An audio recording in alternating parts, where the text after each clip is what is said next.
Hello students, आपका स्वागत है अपनी क्लास में। आज हम कक्षा 10 की कक्षा 10 के प्रश्नावली 3.2 को देखेंगे।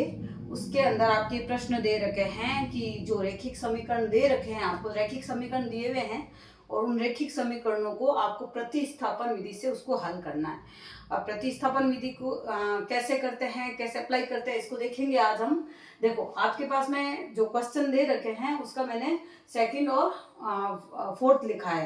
कारण बाकी वाले जो दोनों प्रश्न हैं वो आपके सीधे मतलब रैखिक समीकरण दे रखा है, उसको सॉल्व करना है।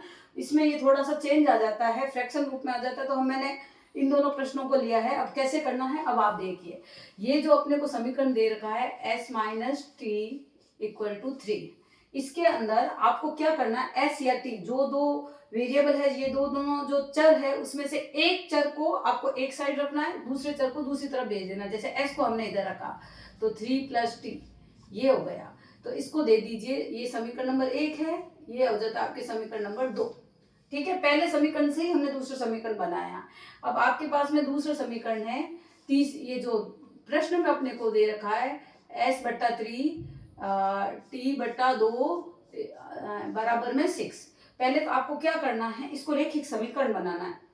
ये जो अपने को अंश बटा हर के रूप में जो दे रखा है उसको हम एक रैखिक समीकरण में कैसे बदलेंगे। देखो, 3 और 2 का हमने लसाअ लिया, यहाँ अपने 6 आया और 3 का इसमें 2 बार डिवाइड से ये 2s, ये 3t और यहाँ हो गया ये 6, ये उधर का वैसा तो मतलब 2s + 3t, 6 को हम उधर भेज देते हैं, ये हो गए 36।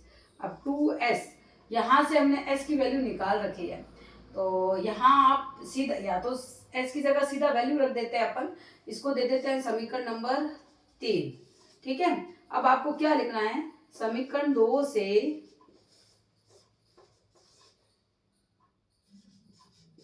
एक में ये 1 या 3 में मान रखने पर, अब हम क्यों रख रहे हैं, देखो हम प्रतिस्थापन विधि हल कर रहे हैं। प्रतिस्थापन विधि का मतलब होता है कि एक समीकरण में दूसरी समीकरण को स्थापित कर देना। अब जैसे ये वाला s जो है, इस s का मान जो है हम इस समीकरण 3 में रखेंगे। अब आपके पास में समीकरण 30 में देखो क्या लिखा है, 2, इस s की जगह हमने क्या निकाला था, 3 + t, ये 3 + t लिख दिया। फिर आपके पास में ये +3t और यहाँ सामने 36 मतलब 36। अब ये इसको सॉल्व करते हैं, ये हो गया 2 3 जा 6, ये हो गया 2t, ये +3t और ये 36। अब आपके पास में 3 और 2 कितने हो गए, 5t और ये 36 और ये 6 को मैंने इस तरफ भेज दिया तो माइनस हो गए। समीकरण को एक साइड से दूसरी साइड में भेजते हैं तो साइन चेंज। अब यहाँ आपके 5t, ये हो गए 30, तो t की वैल्यू जो आ गई है वो आई 30/5 मतलब 6। ये अपने t की वैल्यू आ गई है। अब इस t की वैल्यू आ गई है, इस t की वैल्यू को अगर हम अपने को निकालना क्या, प्रतिस्थापन विधि से जो अपने को वेरिएबल दे रखे, जो s और t दे रखे, उसी को सॉल्व करना, उसी की वैल्यू निकालनी है। तो t की वैल्यू आ गई। अब इसको आप 4 भी बोल सकते हैं, नहीं तो सीधा भी लिख सकते हैं कि t की वैल्यू समीकरण 2 में रखने पर उससे अपने पास में s की वैल्यू आ जाएगी। तो हम क्या लिखेंगे, यहाँ दे देते हैं, इसको 4 नंबर दे देते हैं। देखो यहाँ क्या लिखेंगे, समीकरण 4 से t की वैल्यू, समीकरण 4 से 2 में मान रखने पर, समीकरण 2 में मान रखने पर, ठीक है, मैं समीकरण 2 लिख देती हूँ। समीकरण 2 क्या था, s = 3 + t, ये s यहाँ का यहाँ, ये 3 और t की वैल्यू क्या आई अपने पास में 6, तो यहाँ s की वैल्यू कितनी हो गई, 9। तो ये आपके पास में दोनों वैल्यू आ गई, मतलब आपके पास में ये यहाँ तक अपना खत्म हो गया। इसको यूं लिख देते हैं, मतलब s की वैल्यू आई है 9 और t की वैल्यू आई है 6। ये अपने इस समीकरण का सॉल्यूशन हो गया, हल निकाल लिया। मतलब प्रतिस्थापन विधि से जो अपने पास में वेरिएबल होते हैं, s और t हो, चाहे x और y हो, चाहे a और b हो, कुछ भी लिखा हुआ है, उनको मतलब हल करके s और t वेरिएबल जो भी है उनकी वैल्यू निकालना। तो यहाँ पर आपकी ये वैल्यू आ गई। अब आपको ये प्रतिस्थापन विधि जैसे एकदम 2-4 बार जब प्रश्न करते हैं तो वो इजी हो जाती है। अब अपन एक और मैंने प्रश्न लिख रखा है 4, उसमें पॉइंट में दे रखा है। पॉइंट को देखते ही बच्चे डर जाते हैं, तो आपको डरना नहीं है। पहले तो सबसे पहले क्या होता है कि उस पॉइंट को हटाओ। हटाएंगे कैसे? ये जो अपने को 0.2x plus 0.3y equal to 13 दे रखा, पहले तो पॉइंट हटाओ।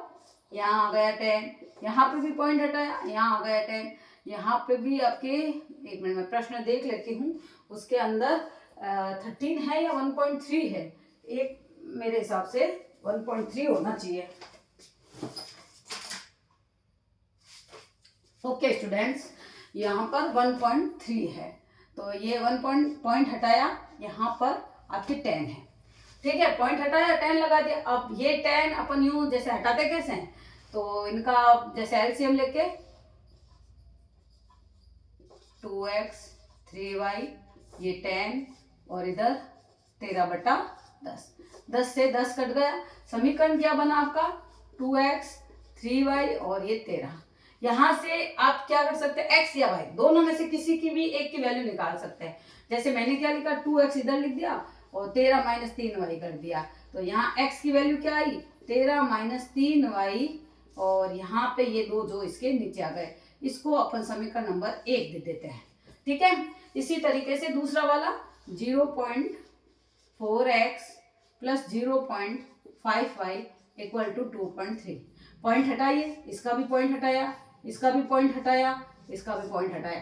प्रोसेस से में 10 हट जाएंगे, तो यहाँ से आपके पास में 4x 5y और यहाँ से बचेंगे आपके पास में 23। ठीक है, अब आपको क्या करना है, इस x की वैल्यू अपन ने समीकरण 1 में इसको 2 रख देते हैं, समीकरण 1 से 2 में वैल्यू रखते हैं।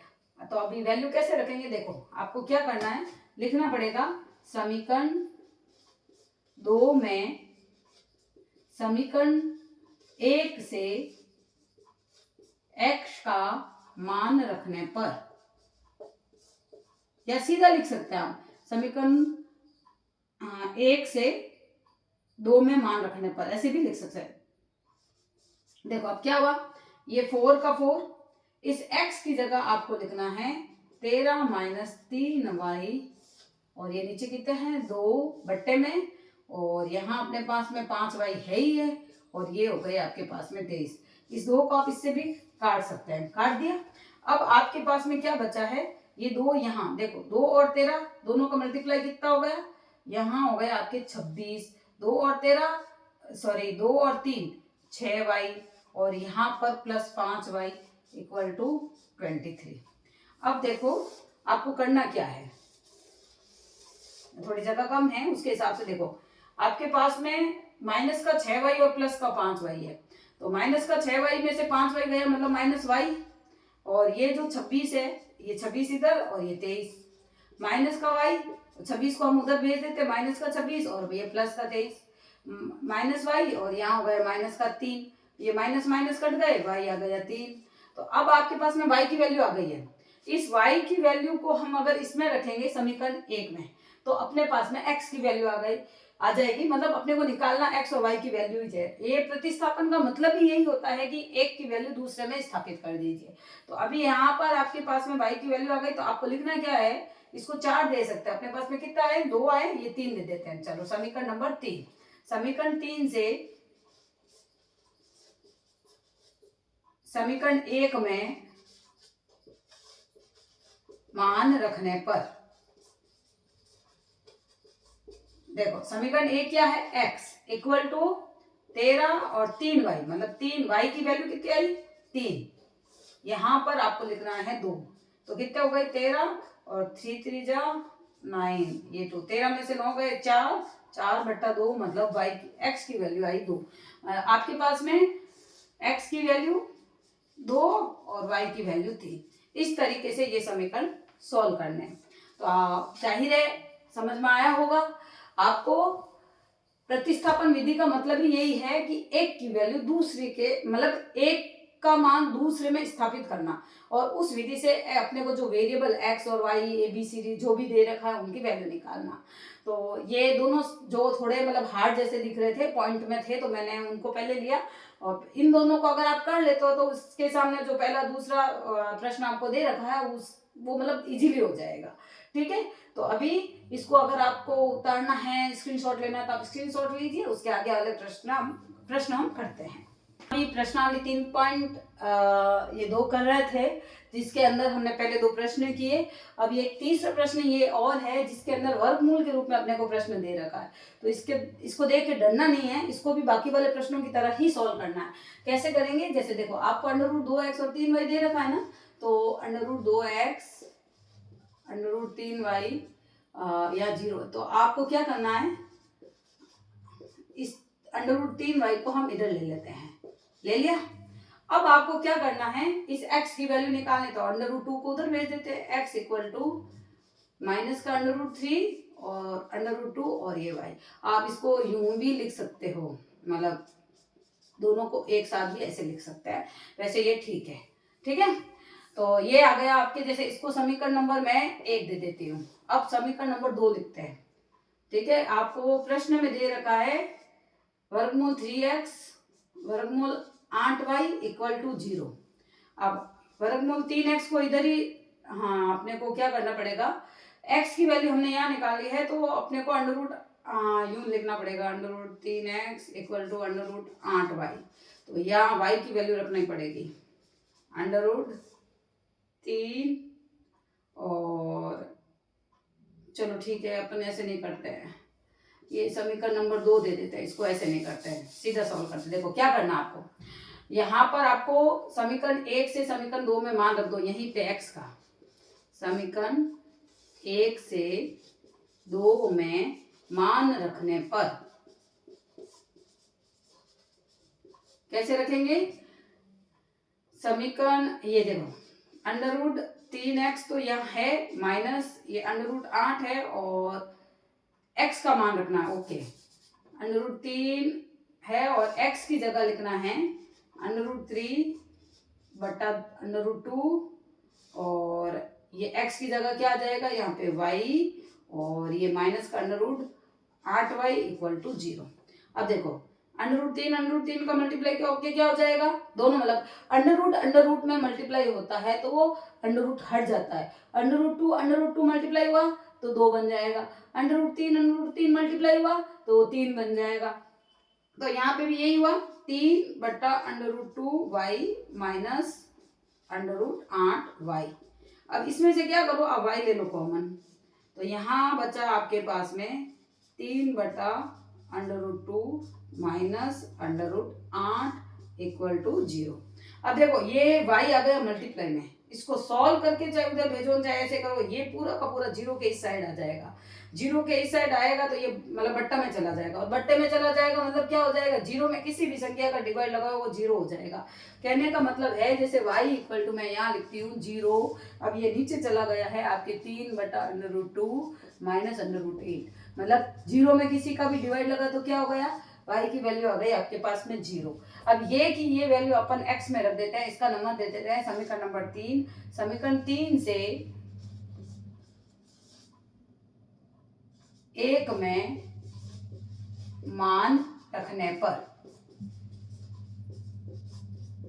अब कैसे रखना है, ये x तो इधर है ही, यहाँ पे आपके पास में माइनस का √3 था, ओके, यहाँ पे भी माइनस लगा देते हैं, हालांकि आंसर में अपने कोई अंतर नहीं आएगा, यहाँ माइनस हो जाएगा क्योंकि ये पूरे 0 हो रहा है आपके। ठीक है, तो यहाँ ये जैसे माइनस हो जाएगा, यहाँ आपके जैसे माइनस √3 और ये 2 और y जो है उसकी जगह आपको 0 रखना है, तो x की वैल्यू भी 0 आ गई।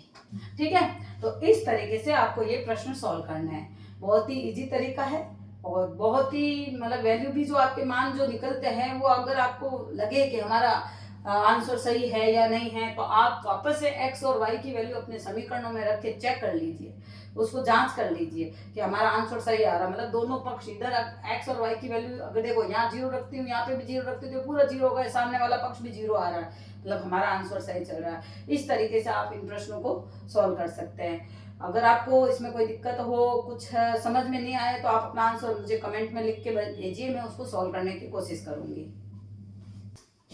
अभी हमने प्रश्नावली 3.2 का दूसरा प्रश्न देखेंगे जिसके अंदर आपको दो रेखिक समीकरण दे रखे हैं, उनको सॉल्व करके फिर हमको m का मान ज्ञात करना है। समीकरण नंबर ये और दे रखा आपको y बराबर mx प्लस 3, इसका मान m का वैल्यू मतलब m की वैल्यू निकालने, इसके लिए अपने को x और y दोनों चाहिए, और x और y दोनों कहाँ से मिलेंगे? इन रेखिक समीकरणों से। तो अभी हम इन दोनों को प्रतिस्थापन विधि से हल करेंगे। आपके पास में दे रखा है 2x प्लस 3y बराबर में 11। इससे हम क्या करते हैं, पहले x की वैल्यू निकाल देते हैं, 11 माइनस 3y, और यहाँ पर इसको मैंने 3y को इधर भेज के 11 माइनस 3y बट्टे में आ गया 2, इसको दे देते हैं समीकरण नंबर 1। मतलब यहाँ से हमने x की वैल्यू निकाल दी। अब आपको ये जो समीकरण दूसरा वाला दे रखा है, इसके अंदर क्या करना है, ये इसको नंबर 2 दे दीजिए। 2 देके इस 2 के अंदर 1 का मान रख दीजिए। लिखेंगे क्या, समीकरण 2 में समीकरण 1 से मान रखने पर, अब कैसे रखना है, देखो आपको क्या करना है, ये x जो दे रखा है ना, ये 2, यहाँ x की जगह लिखना है 11 माइनस 3y बट्टा 2 और माइनस का 4y इक्वल टू माइनस का 24। अब ये 2 से तो 2 गए आपके, तो यहाँ से क्या बचा, 11 माइनस 3y माइनस का 4y और ये माइनस का 24। अब आप माइनस 3 और माइनस 4 को जोड़ेंगे तो क्या हो जाएगा, माइनस का 7y और माइनस का 24 और माइनस का 11, ये 11 को हमने उधर ट्रांसफर कर दिया, माइनस का 7y और ये हो गए माइनस का 35। वैसे माइनस माइनस आप सीधा यहाँ काट सकते हो, y इक्वल टू 35/7, मतलब y की वैल्यू आ गई 5। अब इस y की वैल्यू को हम क्या करते हैं, समीकरण 1 में रख देते हैं, जिसको आप समीकरण नंबर 3 भी बोल सकते हैं और सीधा भी बोल सकते हैं कि y की वैल्यू समीकरण नंबर 1 में रखने पर। तो आप क्या लिखेंगे, समीकरण 3 से y का मान समीकरण नंबर 1 में रखने पर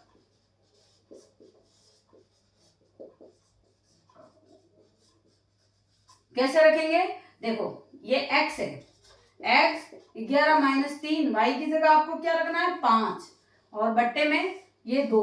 अब आप क्या लिखे, 11 और ये कितने हो गए, 5 दिया 15 और ये 2, ये हो गए माइनस के 4 और ये बट्टा 2। तो यहाँ पर आपके वैल्यू आती है माइनस की 2। तो यहाँ पर आपकी x की वैल्यू आई है माइनस के 2। अभी यहाँ अगर प्लस माइनस की अगर हम मिस्टेक करते हैं तो अपने आगे भी आंसर में मिस्टेक आ सकती है। तो आपको ये ध्यान रख के करना है कि हमारे कहीं प्लस माइनस की वैल्यू मतलब कुछ गलत ना हो जाए। तो अभी आपको क्या करना है, आपके पास में x का भी मान आ गया और y का भी मान आ गया। अब आपको ये जो दिया गया समीकरण है, दिया गया क्या समीकरण है, दिया गया समीकरण वो क्या है, y बराबर mx प्लस 3। तो आपको y की जगह क्या रखना, अपने y की जगह आया है 5, m का m और x की जगह आया है -2 और ये प्लस का 3। 5 माइनस 3 और यहाँ आ गए ये माइनस के 2m।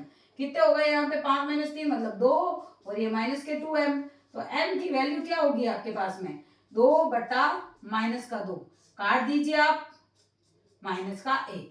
तो m की वैल्यू आ गई है माइनस का 1। इस तरीके से हम इन समीकरणों को सॉल्व करके बहुत सारे प्रश्न कर सकते हैं। अगर आपको वीडियो पसंद आया है तो लाइक और सब्सक्राइब करना, और इसके अलावा अगर आपको कुछ पूछना है तो कमेंट में जरूर लिख के भेजना।